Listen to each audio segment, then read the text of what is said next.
오늘 본문은 다른 날 본문과 조금 다른 것이 있다면 병 고치는 이야기가 안 나옵니다.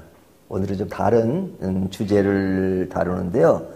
그 주제가 세 가지입니다.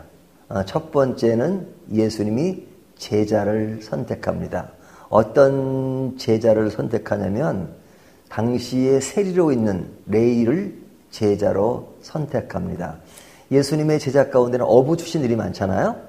하지만 오늘 본문에 나오는 제자는 세리입니다.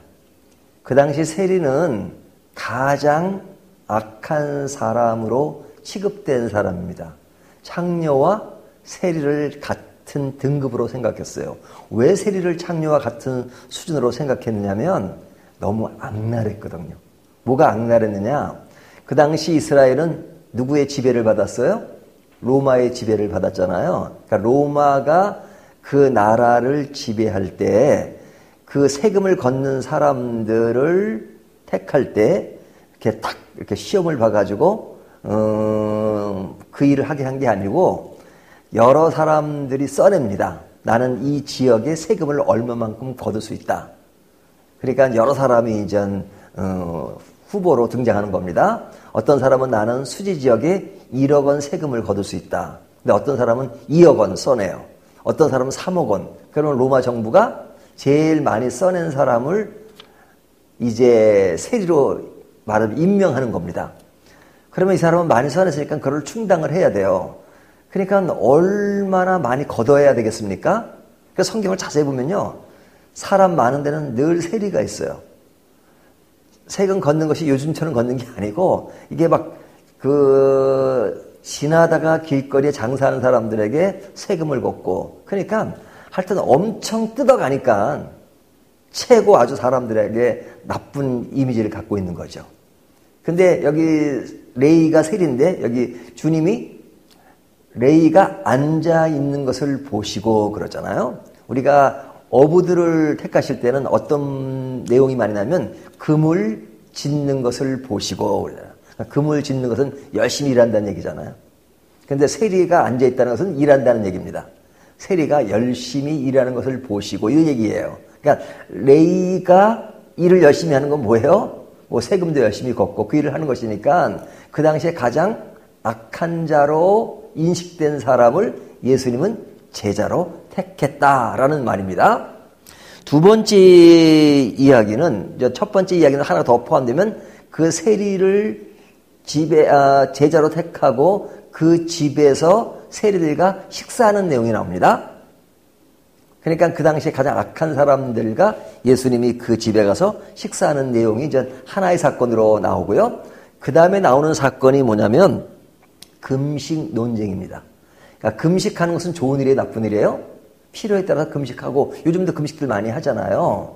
하지만 본문에서 왜 당신의 제자들은 금식하지 않습니까? 그러니까 우리 제자들은 금식하지 않으니까 조금 좀 신앙적으로 느슨한가 보다. 미안하다. 좀 금식하도록 하겠다. 이런 게 아니에요. 예수님은 그 금식 안 하는 제자들을 두둔하는 겁니다. 그러면서 결혼의 예를 들어요. 결혼식에 금식하는 사람이 어디 있느냐. 신랑이 지금 신부가 결혼해서 축제 분위기인데 그때는 금식하는 것이 아니고 신랑을 뺏길 때 그때 금식하는 것이다 하는 이야기를 합니다. 그러니까 그냥 간단하게 이야기하면 금식을 주장하는 사람들에 대해서 금식이 꼭 지금 필요한 것이 아니다라고 말씀하는 거예요. 세 번째는 안식일의 문제입니다. 제자들이 안식일에 여기 밀밭 사이로 지나가다가 무엇을 먹어요. 이삭을 잘라서 먹어요. 그러니까 그것에도 왜 안식일을 지키지 않느냐라고 바리새인들이 의문을 제기하니까 그 안식일에 대해서 우리가 지키지 않으니까 미안하다 이게 아니고 안식일이 진짜 뭐냐? 주님은 안식일의 주인이시다. 이러면서 말하자면 그냥 이렇게 단순하게 표현하면 안식일을 주장하는 사람에 대하여 안식일을 좀 부정하는 듯한 부정하는 것이 아니라 부정한 듯한 그런 분위기를 자아낸단 말이죠. 자, 그러니까 좀 정리하겠습니다. 세 가지 사건. 제자를 택할 때 일반적으로는 어떤 사람을 택하느냐? 제사장 중에서, 서기관 중에서, 바리새인 중에서 택할 것 같은데 그런 사람들, 종교적이고 성경을 연구하는 사람이 아닌 어부나 세리를 택했다는 그 한면, 그러니까 그 시대적 감각에 안 맞는 거예요. 시대적 감각이라는 것이 어떤 신앙 세계의 분위기는 안 맞는 겁니다. 또 금식 논쟁에서 금식을 하라 말씀하셔야 될 것 같은데 금식하지 않는 것에 두둔하시는 것. 또 안식일을 지켜라 이렇게 말씀하셔야 되는데 안식일을 지키지 않는 것을 두둔하는 것. 자, 이런 내용이 나온단 말이죠. 그러면 우리가 가졌던 어떤 신앙의 기본 인식이 있잖아요. 그것과는 좀 반대되는 현상이잖아요. 우린 지금도 안식일을 지켜야 안 지켜요? 뭐 요즘은 안식일이 아니고 주일이죠. 뭐 안식일의 개념이 주일의 의미가 있다면 주일을 지키잖아요. 교회 안 나오는 사람 보고 아유 교회 안 나와도 괜찮아 이러면 안 되잖아요. 또 금식기도 하는데 아유 뭐 그런 금식기도 합니까? 그러지 않잖아요. 금식기도 많이 하면 신앙이 좋은 사람으로 인식되고 있잖아요. 또 신학 공부를 열심히 하고 많이 배우고 이런 사람이 목사가 돼야지 뭐 그렇지 않은 사람 뭐 그냥 막 껄렁껄렁하는 사람을 목사가 되면 별로 안 좋잖아요. 하지만 지금 분위기는 완전히 그 이미지가 바뀐 거예요. 그 왜 그럴까? 본문이 왜 이런 내용을 기록했을까? 우리 어떤 신앙 기본적인 것들을 뒤엎는 듯한 그런 분위기잖아요. 자, 이 이야기에 대해서 우리가 알아야 될 것은 뭐냐면 율법과 은혜에 대한 이해가 필요합니다. 율법과 은혜. 오늘 본문이 보여주는 것은 은혜와 율법의 관계를 이해해야지만 이 본문을 이해할 수 있어요. 자, 율법은 뭡니까? 율법. 그렇죠? 구약 성경에는 율법이 많이 강조가 돼 있잖아요. 율법 뭐뭐 하라 하지 말라 하는 내용을 다룬 것이 율법이잖아요. 근데 율법은 우리의 죄가 무엇인지를 알게 해주는 것입니다. 율법이 있어야 우리가 죄인이라는 사실을 알게 돼요. 그죠? 그러니까 예를 들면 도둑질하면 죄입니까? 죄가 아닙니까?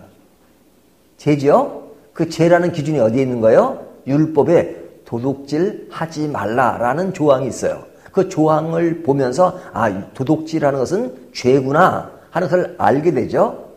그러니까 율법은 뭐 그것만 있는 것이 아니라 십계명만 있는 것이 아니라 예를 들면 최초부터 선악과를 따먹지 말라. 따먹었으니까 죄인 거죠. 그러니까 어떤 조항이 있는데 그 조항을 가지고 우리가 죄냐 죄 아니냐를 것을 측정하게 만들어요. 그러니까 율법의 가장 중요한 요소는 죄가 무엇인가를 알게 하는 것입니다. 율법의 기본 속성이. 그러니까 율법이 우리가 그것을 보면서 뭘 느끼냐면 우리는 죄인이다 하는 것을 알게 하는 겁니다. 율법이 있어야 우리가 죄인인 것을 알아요. 물론 율법이 없어도 죄인이 아닌 건 아니죠.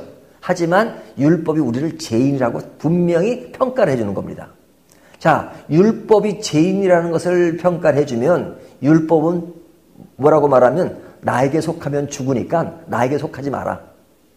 이것을 말해주는 겁니다. 나에게 속하면 죽어. 죄의 삭은 사망이라고 그랬잖아요. 나에게 속하면 죽으니까 나에게 속하지 말고 누구에게 속하라?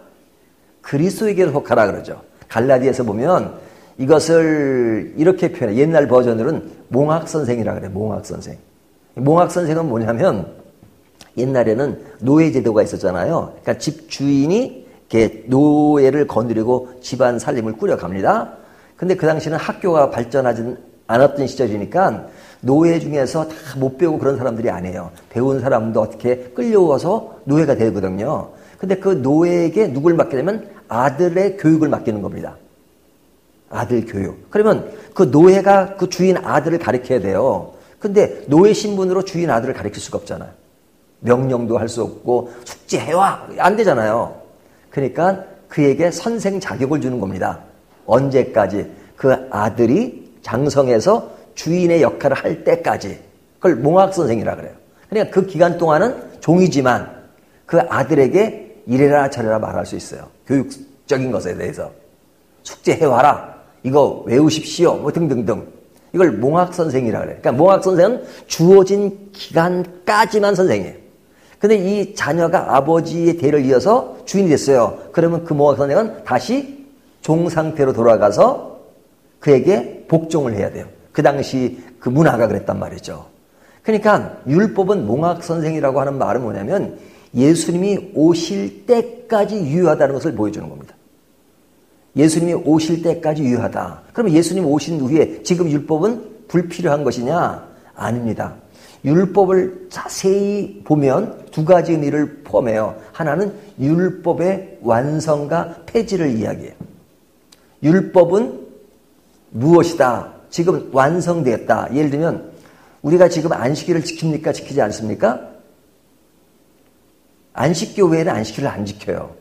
다 주일날 예배드리지 토요일날 예배드린 데가 어디 있어요? 안식교회에는. 토요일이 안식일이잖아요. 그런데 토요일날 지키지 않고 우리는 주일날 지켜요. 그러면서 토요일날 지키지 않는다는 차원에서는 율법의 폐지라고 말할 수 있어요. 하지만 토요일의 의미가 주일로 인식된다는 것은 뭐냐면 율법의 완성이라고 말할 수 있다. 우리가 예배를 드리잖아요. 구약시대는 예배를 드리지 않고 제사를 드렸어요. 제사를 드릴 때 오실 때 뭘 가져와요? 동물을 가져오잖아요. 동물. 양을 가져오거나 비둘기를 가져와. 돈 있는 사람은 양을 가져오고 돈이 없는 사람은 산비둘기를 가져와요. 근데 오실 때 산비둘기 가져오셨어요? 양을 가져오셨어요? 그런 사람 한 사람 없잖아요. 가져오시면 또 제가 뭐 해야 되느냐? 그거 잡아가지고 각을 떠가지고 불태우고 그래야 돼요.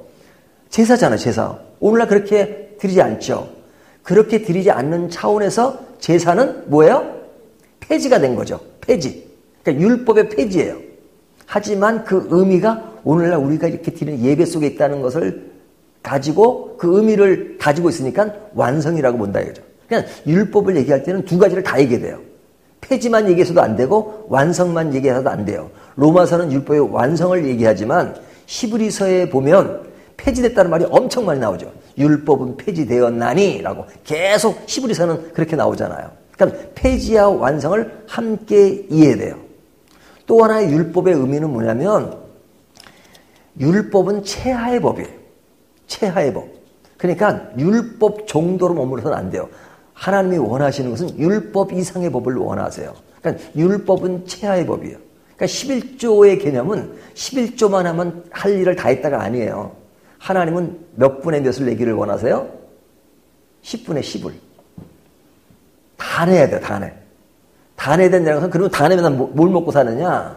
그런 얘기가 아니라 10분의 1만 교회에 내면 나 할 일은 나지만 10분의 9는 내 돈이니까 마음대로 써도 된다. 아닙니다. 10분의 9도 하나님의 것이니까 내 생활 가운데 모든 쓰는 돈은 늘 하나님께 물어야 돼요. 내가 생활 가운데 쓰는 돈에 대해서 하나님 이 돈을 바로 써야 됩니까? 이렇게 쓰는 것이 바릅니까? 바르지 않습니까? 그것을 늘 묻고 10분의 10이 하나님의 것이에요. 10분의 1은 대표의 원리예요. 우리가 양 한 마리 잡는다고 해서 우리의 죄를 그 양 한 마리에 국한되는 게 아니라 모든 제사의 대표란 말이죠. 이것이 율법이에요. 이게 율법입니다. 자, 그런데 구약시대에서는 계속 율법을 통해서 오실 메시아를 알려주는 겁니다. 근데 메시아가 오셨어요.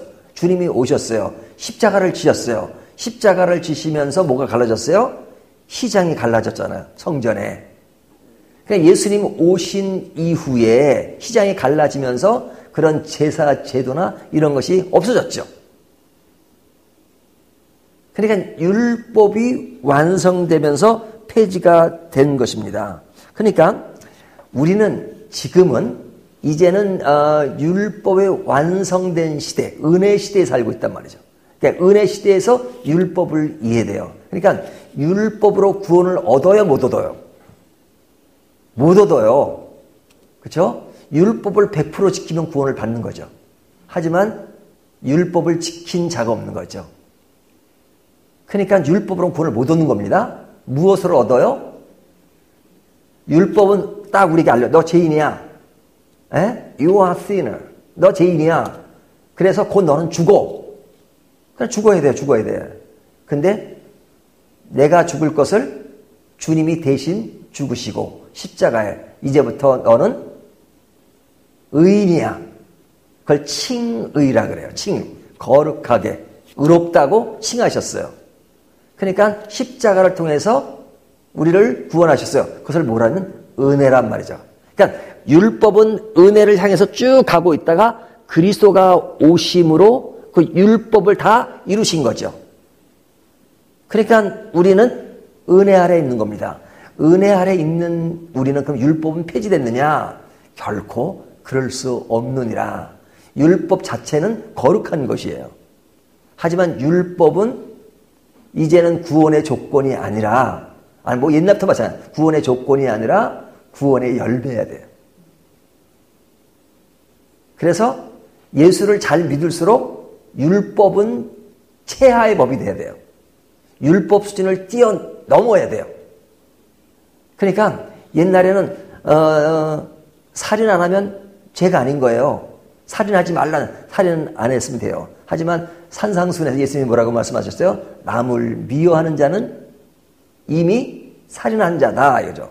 남을 미워하지 말라 그래요. 미워하지 않는 정도가 아니라 사랑하라 그래요. 사랑하지 않는 것. 그러면 나는 사랑하지 않았으니까 그냥 이러면 안 되는데, 신앙인으로서 사랑하는 정도까지 가야 되는데, 사랑하지 못했으니까 내가 신앙이 참 약해요. 이렇게 말해야 된단 말이죠. 하지만 옛날 율법주 유대인들도 지금 그런 사상을 가지고 있어요. 나 살인 안 했어. 나 도둑질 안 했어. 그냥 지금도 유대인들을 만나면요, 자기들은 죄를 안 짓는다고 생각해요. 율법으로 완전하다고 생각해요. 하지만 우리는 율법 수준을 뛰어넘어서 그냥 뭐 사랑하지 못한 거에 대해서 참 나는 부족한 죄인이다. 이렇게 고백하죠.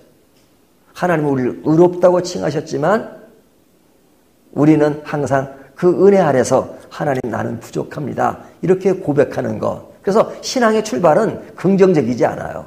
부정적이에요. 나는 죄인으로 시작하는 겁니다.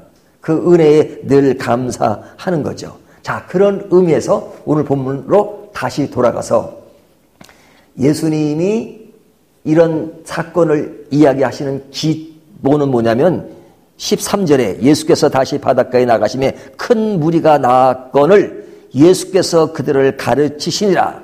모든 것은 가르치심의 기조에서 되는 겁니다. 그 가르침이 뭐냐? 오늘 제가 말씀드린 거예요. 첫 번째는 예수님은 그 당시 죄인이라고 생각하는 레위를 택하셨어요. 그리고 그를 제자로 만드셨어요.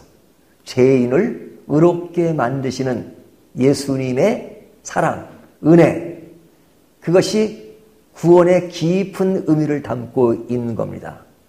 금식이요? 금식 필요해요.